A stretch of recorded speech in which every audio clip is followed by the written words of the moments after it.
یہ اگر آواز، میں آپ سے عرض یہ کر رہا تھا کہ میں نے وہاں پہ یہ بات کہی تھی کہ اگر کوئی کسی مسلک کا عالم دین دوسرے مسلک کے عالم دین پر یا اس کے کسی نظریے پر دشنام ترازی کرتا ہے تو اس مسلک کے لوگ اسے ڈس آن کریں کہ اس کا ہمارے مسلک سے کوئی تعلق نہیں ہے، تو ایسے لوگ پھر خود آہستہ آہستہ اپنی جماعتوں سے الگ ہو جائیں گے اور یہ خود بخود ایک زبان بندی کی صورت پیدا ہو جائے گی۔ لیکن آپ کہیں کہ ہم قتل و غارت نہیں چاہتے، ہم اس طرح کی فتنہ گری نہیں چاہتے، لیکن جو فتنہ گری کر رہا ہو اسے آپ کندھوں پہ بٹھائیں اور اس کو شاباش بھی دیں اور اس کی کتابوں کو بھی چھاپیں، تو پھر اس طرح فرقہ بندی ختم نہیں ہوتی، قتل و غارت بند نہیں ہوتی۔ قتل و غارت کرنے والوں اور دشنام ترازی کرنے والا وہ کسی بھی فرقے سے تعلق رکھتا ہو، اس فرقے کے لوگ اسے ڈس آن کریں کہ ہم اسے قبول نہیں کرتے، تو یہ خود بخود آہستہ آہستہ ختم ہوتی چلی جائے گی۔ آگے ارشد انجم صاحب نے ڈاکٹر صاحب نے جو کچھ ارشاد فرمایا بہت خوبصورت بات آپ نے کہی ہے، لیکن اکثر ہوتا ہے کہ سامعین و ناظرین میں ہوتا ہے ایسا کہ جو بات کہنے والا کہنا چاہتا ہے اس کو کم سمجھتے، اس سے ایک نیگیٹو پہلو نکال لیا جاتا ہے۔ مثلا مجھے اس سے یہ کنسرن ہے کہ ابھی میں ٹی وی پر پروگرام کرتا ہوں مرزائیت اور قادیانیت کے حوالے سے، اب وہ کل مجھے فون کریں گے کہ رات آپ بیٹھے ہوئے تھے، ڈاکٹر صاحب نے کہا تھا کہ دوسروں کو بالکل نہ چھیڑیں، جو دوسروں کو کہے، دوسروں کے مذہب کی بات کرے تو مسلک والے اس کو ڈس آن کریں۔ تو میں یہ وضاحت ضروری سمجھتا ہوں کہ آپ اس پر کہ وہ جو ہے ان کے ساتھ ہمارا جو، اگر میں ان کو بار بار کہتا ہوں کہ وہ اپنا اعلان کر دیں کہ وہ کسی اور قوم سے، ان کا امت مسلمہ سے کوئی تعلق نہیں، ہمارا ان کے ساتھ اختلاف یہی ہے کہ وہ ہمارے لوگوں کو دھوکہ دیتے ہیں کہ ہم تمہاری طرح پگڑی باندھتے ہیں۔ میرے خیال میں ڈاکٹر صاحب کا جو آج سبجیکٹ ہے وہ ہے ملت اسلامیہ، ٹھیک ہے، تو آپ کے سوال کا جواب یہ ہے کہ ان کا جو حدود ہے وہ ملت اسلامیہ ہے، اور وہ آپ جانتے ہیں کہ تمام نے ان کو جو ہے وہ ملت اسلامیہ وہ شامل پاکستان کی قومی اسمبلی نے، میں صرف اس بات پر اس لیے وہ آپ کے اوپر کوئی نہیں کہے گا کیونکہ ملت اسلامیہ کی بات ہو رہی ہے، تو آپ نہ گھبرائیں انشاءاللہ۔ اچھا ڈاکٹر صاحب، کلچر جو پاکستان کا ہے انہوں نے کہا جی عدم برداشت بہت زیادہ ہے، کیا اسباب ہے اس کے اور حل کیا ہے اس کا؟ اس عدم برداشت کے بہت سارے محرکات ہیں جی، ایک تو خود ذہنی طور پر لوگوں کو عدم برداشت کا درس دیا جاتا ہے، اور دوسرا میڈیا، ممبر، محراب، سب، اب شاید میری بات کسی کو بری بھی لگے لیکن بہرحال جو حقائق ہیں وہ کہنے پڑتے ہیں۔ یہ بھی ایک دفعہ بات ہوئی تھی، نوائے وقت نے فورم کیا تھا تو اس میں مختلف مسالک کے لوگ تھے، تو وہاں پہ سب نے کہا کہ کوئی ہم ایک دوسرے کے بارے میں اس طرح کی بات نہیں کہتے ہیں اور ہم تو ایک دوسرے کے ساتھ یگانگت کے ساتھ اور بھائی چارے کے ساتھ رہنا چاہتے ہیں۔ تو میں نے ان سے گزارش کی تھی کہ بصد ادب اور احترام درخواست ہے کہ کیا یہ بات آپ جمعے کے دن ممبر پہ بھی کہیں گے یا صرف نوائے وقت کے فورم پہ کہیں گے؟ تو اگر ممبر پر بھی اور محراب میں بھی اور نجی محافل میں بھی برداشت کا درس دیا جائے کہ اپنے مسلک پر، اپنے موقف پر، اپنے نظریے پہ ڈٹے رہو، لیکن دوسرے کا نظریہ ہے، اس کا موقف ہے، اس کو اس پہ رہنے دو، آپ اپنے نظریے کو مثبت انداز میں اس کے سامنے پیش کریں، کنونس کریں، اگر وہ ہو جاتا ہے تو الحمدللہ، نہیں ہوتا ہے تو پھر اس کا معاملہ خدا پہ چھوڑیے کہ اگر خدا نے اس کو ہدایت دینی ہے تو دے دے گا، اور اگر خدا کے ہاں اس کے لیے ہدایت نہیں ہے تو پھر وہ جانے اور اس کا خدا جانے۔ باہم دست و گریباں ہو کر خون خرابہ، اس سے ملک، ملت اور پوری مسلم امہ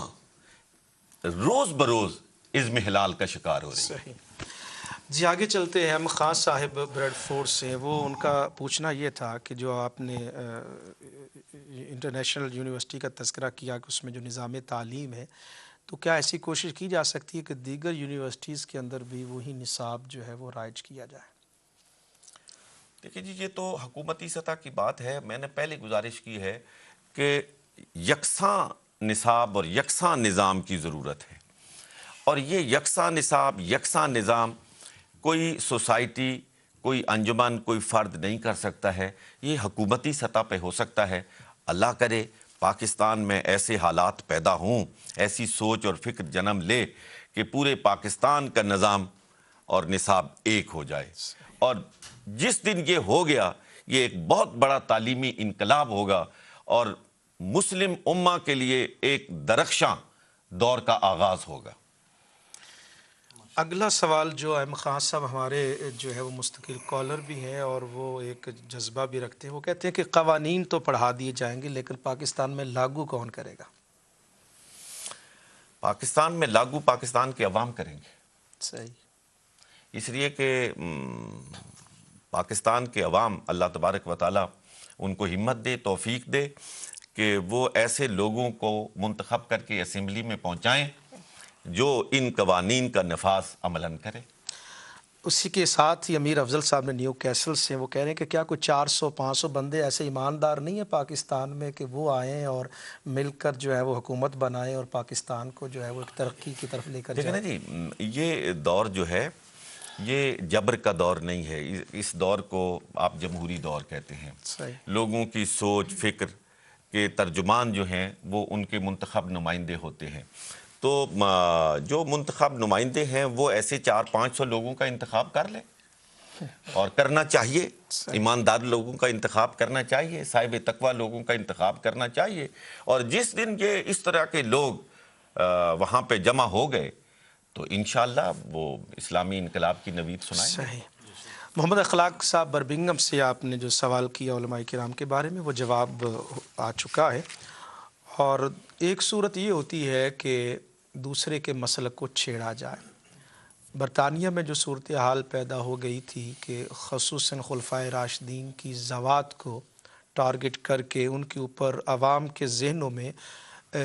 جو ہے وہ شکوک و شبہات ڈال دیے گئے. میں ڈاکٹر صاحب کو چونکہ مہمان تشریف لائے ہیں، اس حد تک سلسلہ چلا گیا، آپ اندازہ کیجئے اخلاق صاحب. اور ہم جو ہیں وہ ایک دفاعی سلسلہ ہم نے جاری کیا ہوا ہے. اب اگر کوئی یہ جو ہے وہ میڈیا کے اوپر یہ بات کی جائے کہ جو خلفائے ثلاثہ تھے، معاذ اللہ استغفر اللہ، وہ اب افضلیت کی بحث تو آگے ہے، وہ مومن ہی نہیں تھے، وہ استغفر اللہ اہل ایمان ہی نہیں تھے، تو مجبوراً اس میدان میں ہمیں اترنا پڑا. اور الحمدللہ اب جب وہ اس سطح پر آ چکے ہیں کہ کوئی ضابطہ اخلاق ہونا چاہیے تو ہمیں شوق نہیں ہے، لیکن خلفائے راشدین کی عظمتوں اور ان کی فضیلتوں. ڈاکٹر صاحب نے ابتدا میں کہا کہ سیدنا فاروق اعظم کی ذات تو وہ ہے کہ یورپ جو ہے ان سے فیض لے رہا ہے، اور کتنا بد نصیب ہے وہ کلمہ گو جو سیدنا عمر فاروق رضی اللہ تعالیٰ عنہ کا نام سن کر وہ کلمہ گو جو ہے اس کا چہرہ بگڑ جائے. تو اس کو اپنے حال پر جو ہے وہ سوچنا چاہیے. آگے سرور صاحب نے ڈاکٹر صاحب قبلہ مانچسٹر سے سوال کیا ہے کہ نظام تعلیم یا نصاب تعلیم دونوں میں کس کی اہمیت ہے، کس کو بدلنا چاہیے، دونوں کی اپنی جگہ اہمیت ہے، آئیڈیل کون ہے؟ دیکھیں جی، یہ دونوں مربوط ہیں. ان دونوں کو ایک دوسرے سے جدا نہیں کیا جا سکتا. نصاب اگر ہو اور نظام نہ ہو، نظام ہو اور نصاب نہ ہو تو پھر مشکلات پیدا ہوتی ہیں. یہ دونوں گاڑی کے دو ایسے پہیے ہیں کہ اگر برابر چلیں تو پھر گاڑی صحیح صورت کے ساتھ چل سکتی ہے، اور اگر ان میں سے دونوں میں سے کوئی ایک پہیہ خراب ہو جائے یا اس میں کوئی نقص پیدا ہو جائے تو پھر گاڑی بآسانی اپنی منزل تک رسائی حاصل نہیں کر سکتی ہے. تو دونوں پہ توجہ دینے کی ضرورت ہے. اور نصاب کی بات ایک میں نے پہلے کہی تھی، دوران یہ بریک کے دوران مولانا سے گفتگو ہو رہی تھی درس نظامی کی مولانا، تو وہ میرا ہرگز یہ مقصد نہیں تھا کہ اس وقت کے علماء نے انگریز کے اشارے پر کوئی درس نظامی مرتب کیا تھا. جب انگریز نے وہاں پہ یہ فیصلہ کیا کہ آئلی قوانین، مسلمانوں کے جو آئلی قوانین ہیں وہ ان کی فقہ کے مطابق اور بالخصوص فقہ حنفی کے مطابق یہاں پہ حل کیے جائیں، اور اس کے لیے ہم مفتی قاضی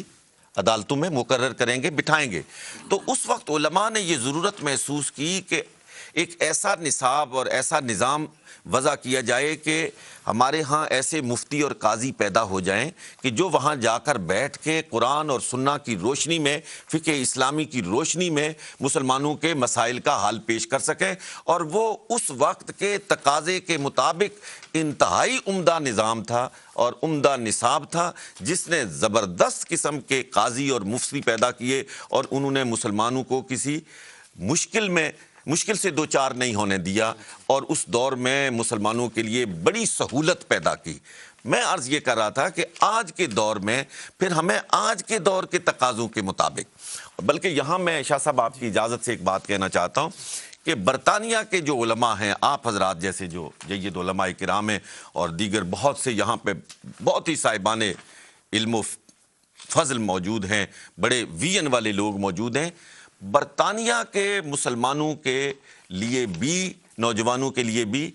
ایک نصاب مرتب کرنا چاہیے جو یہاں کی ضرورتوں کو پیش نظر رکھ کر مرتب کیا جائے۔ یہاں ان کو کن مسائل کے ساتھ سابقہ پڑتا ہے، کن مسائل سے وہ دوچار ہوتے ہیں، قرآن اور سنہ کی روشنی میں اور فقہ اسلامی کی روشنی میں ان کے لیے نصاب تشکیل دیا جائے، ترتیب دیا جائے، تاکہ وہ یہاں رہ کر مسلمانوں کی خدمت کر سکیں اور علمی طور پر مسلمانوں کو فائدہ پہنچا سکیں۔ اس لیے کہ جو پاکستان میں درس نظامی پڑھایا جاتا ہے وہ اپنی جگہ افادیت کا، بہت بڑی افادیت کا حامل ہے، لیکن شاید اس میں بہت تشنگی محسوس ہوتی ہے برطانیہ کے نوجوانوں کو کہ جن مسائل کا انہیں سامنا ہے وہ وہاں کے نصاب میں شامل نہیں ہیں۔ میں ایسے ایک مثال کے طور پر آپ کی خدمت میں عرض کرتا ہوں کہ جو آپ کے یہاں کے معاشی مسائل ہیں، مارگیج کا مسئلہ ہے، یہ اس طرح کے دوسرے مسائل جن سے آپ کو سابقہ پڑتا ہے، یہاں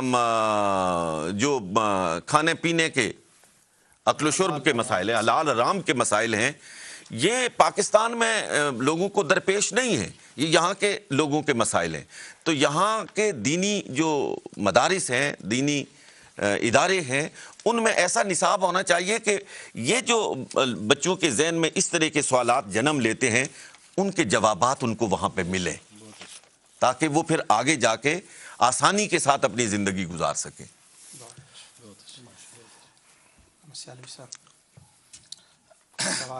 بہت خوبصورت گفتگو کا سلسلہ چل رہا ہے،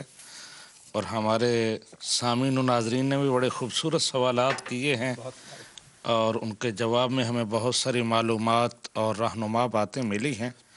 ابھی تھوڑی دیر پہلے قبلہ ڈاکٹر صاحب آپ فرما رہے تھے کہ اسلامیہ یونیورسٹی جو ہے اس کے نصاب کے حوالے سے، اس کے نظام تعلیم کے حوالے سے، پھر اس کے جو ثمرات مرتب ہوئے معاشرے پر، تو میں یہ چاہوں گا کہ اگر سامعین و ناظرین کو آپ گائیڈ کریں کہ اگر یہاں سے کوئی اپنا نوجوان بیٹا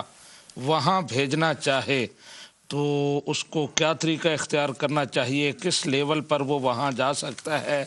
اور کون سی فیکلٹی، کون سا شعبہ اس کے لیے مفید رہے گا، تو اس حوالے سے کچھ رہنمائی فرما دیں۔ حضرت مولانا گزارش ہے کہ انٹرنیشنل اسلامک یونیورسٹی میں اس وقت الحمدللہ کوئی 25,000 طلبہ زیر تعلیم ہے، 25,000، جن میں سے 9,500 طالبات ہیں۔ آپ کے یقیناً علم میں ہوگا کہ راولپنڈی میں صرف طالبات کی یونیورسٹی ہے، فاطمہ جناح یونیورسٹی، اس میں اس وقت جو بچیوں کی تعداد ہے وہ کم و بیش 6,500 ہے۔ وہ صرف طالبات کی یونیورسٹی ہے، لیکن لوگ اسلامک یونیورسٹی کو پریفر کر رہے ہیں، دین کی وجہ سے، اسلام کی وجہ سے، اور وہاں کے تربیتی نظام کی وجہ سے۔ تو 9,500 بچیاں وہاں پہ زیر تعلیم ہیں، جن میں سے بہت ساری بچیاں وہاں کے ہاسٹلز میں مقیم ہیں۔ اچھا، اور اس میں بہت سارے اسلامی ممالک اور غیر اسلامی ممالک میں سے بھی بچے زیر تعلیم ہیں۔ مثال کے طور پر 650 چینی بچے، چین سے تعلق رکھنے والے اسلامیہ یونیورسٹی، انٹرنیشنل اسلامک یونیورسٹی میں زیر تعلیم ہیں۔ اسی طرح افغانستان سے ہیں، انڈونیشیا سے ہیں، سوڈان سے ہیں، صومالیہ سے ہیں، بہت سے، تقریباً جو اس وقت کم و بیش تعداد ہے وہ 2,500 کے لگ بھگ ہے جو بیرون ملک سے آئے ہوئے بچے وہاں پہ زیر تعلیم ہیں. ان کے لیے جو 2 طریقے ہیں. ایک تو وہ وہاں پہ ڈائریکٹ اپلائی کرتے ہیں اور ان کو جو کارسپانڈنس ہوتی ہے اس کے ذریعے بتا دیا جاتا ہے کہ داخلہ کب شروع ہو رہا ہے, کب ختم ہو رہا ہے, اور وہ براہ راست وہاں پہ جا کے انٹری ٹیسٹ دیتے ہیں اور اس میں پھر اپنے متعلقہ مضمون میں داخلہ لیتے ہیں. دوسرا ہے ہمارے جو سفارت خانے ہیں, ان کے ذریعے سے وہ یونیورسٹی سے اپنا رابطہ قائم کرتے ہیں, اور یونیورسٹی یہاں سفارت خانوں کے ذریعے سے بھی امتحانات کنڈکٹ کرتی ہے, اور یہیں سے ان کو کامیاب یا ناکام دونوں صورتیں ان پہ واضح ہو جاتی ہیں, داخلہ مل جاتا ہے. انٹری پوائنٹ جو ہے وہاں پہ وہ ایف اے کے بعد ہے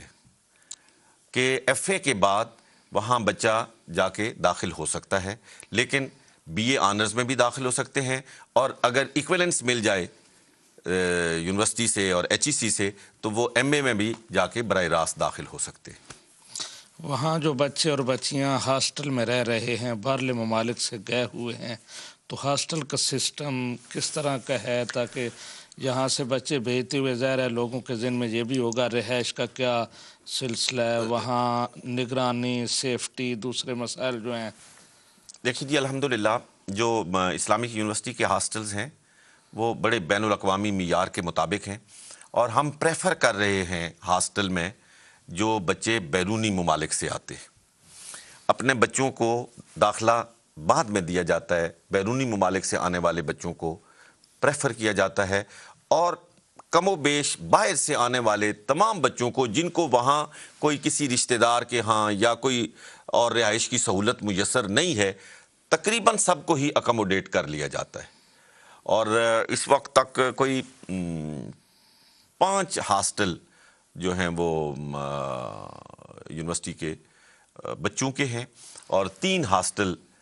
بچیوں کے ہیں, اور تقریباً 5-1 ہزار بچے جو ہیں وہ ان ہاسٹلوں میں مقیم ہیں, اور بچیاں بھی کوئی 2,500 کے لگ بھگ ہاسٹل میں مقیم ہیں, باقی ڈے اسکالرز ہیں چلے جاتے ہیں. لیکن یہاں سے جانے والے, یہاں سے میری مراد یہ ہے کہ پاکستان کے باہر سے دوسرے ممالک سے جانے والے بچوں کو بالعموم اکاموڈیٹ کر لیا جاتا ہے, ان کو کوئی دقت پیدا نہیں ہوتی. اب اس سے ہٹ کر ایک اور سوال جو قبلہ شاہ صاحب فرما رہے ہیں کہ امت مسلمہ کے جو موجودہ حالات ہیں,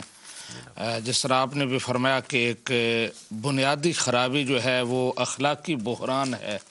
اور اسی بحران سے تمام مصائب و آلام اور مسائل آگے جنم لے رہے ہیں جو پاکستان جھیل رہا ہے اور پوری دنیا میں عالم اسلام جھیل رہا ہے. تو اس سلسلے میں یہ پوچھنا چاہوں گا کہ یہ جو اخلاقی بحران ہے اس کا خاتمہ, جس کے اندر جو تبدیلی کا سلسلہ ہے, وہ 2 سلسلے ہو سکتے ہیں کہ نیچے سے یہ سلسلہ شروع ہو, آہستہ آہستہ اوپر جا کے پہنچے, اور ایک سلسلہ یہ ہے کہ اوپر سے تبدیلی آئے, جیسے نبی رحمت صلی اللہ علیہ وسلم نے فرمایا الناس علی دین ملوکہم. اور دوسری طرف وہ حجاج بن یوسف کا بھی ایک قول ہے, اس پر جب لوگوں نے اعتراض کیا تھا تو اس نے کہا تھا تبازروا اتعمر لکم. تو کون سا طریقہ جو ہے اسلامک مزاج سے بھی لگا کھاتا ہے اور مؤثر بھی ہے اس اخلاقی بحران کو ختم کرنے کا؟ علامہ صاحب بہت ہی عمدہ بات آپ نے فرمائی ہے, لیکن آپ خود بخوبی جانتے ہیں کہ یہ دونوں چیزیں بیک وقت شروع کرنے کی ہوتی ہے, کہ اس میں کوئی شک نہیں ہے کہ لوگ اوپر دیکھ کے اپنے لیے رستوں کا تعین کرتے ہیں, اور جو ایلیٹ طبقہ ہوتا ہے اس کو لوگ فالو کرتے ہیں, حکمرانوں کو لوگ فالو کرتے ہیں. میں ایک مثال صرف آپ کی خدمت میں عرض کرنا چاہتا ہوں کہ ایک رات قائد اعظم صاحب نے دہلی میں ایک جلسے کے خطاب کے لیے جاتے ہوئے یہ جنا کیپ پہنی تھی, اور اس ایک رات کم و بیش 1 لاکھ جنا کیپ دہلی میں بکی تھی. تو یہ ایک فطری امر ہے کہ جو اپنے بڑے ہوتے ہیں, جن سے لوگ محبت کرتے ہیں یا جن کو کرسی اقتدار پر متمکن دیکھتے ہیں, تو لوگ ان کو فالو کرتے ہیں اور ان کی نقل کرتے ہیں، اس میں افتخار محسوس کرتے ہیں، لیکن اس کے ساتھ ساتھ جو دیر پا عمل ہے وہ وہی ہے جو ہم سب کے آقا و مولا جناب محمد الرسول اللہ صلی اللہ علیہ وسلم نے اختیار فرمایا، تربیتی عمل، ایک مسلسل عمل. اور اس مسلسل عمل کے ذریعے ایک بھٹی سے گزار کے جب انسان کی تشکیل کردار ہوتی ہے تو پھر کوئی ہوا کا جھونکا